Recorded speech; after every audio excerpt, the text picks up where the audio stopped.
Hey, what's going on? It's Joey Myers from the Hitting Performance Lab.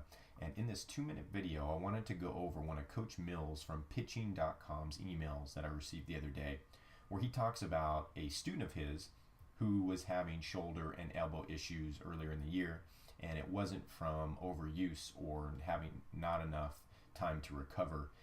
So Coach Mills wanted to look at his mechanics and see what was really going on.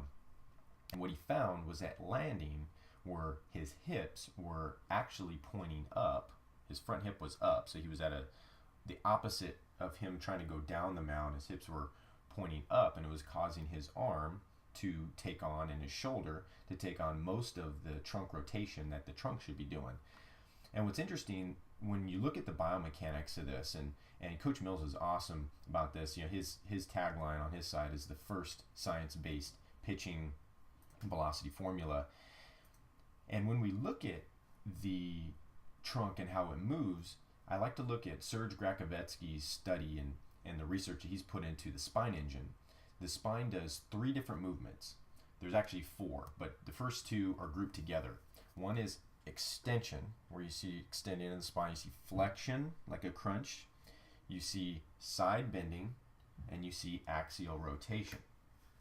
And what you have to do is, us pitchers and hitters, we want to have axial rotation at the end, right? So what you need to have is you need to have some kind of spinal flexion or extension, and you need to have some kind of side bending in order to get that axial rotation. That's just how the spine works, and that's what Dr. Serge Grakovetsky talks about in his spine engine theory. So what Coach Mills is talking about is that this particular pitcher is actually doing the opposite of what he should be doing, and should be actually getting his shoulders to move downhill, and that'll help to keep his front hip in check.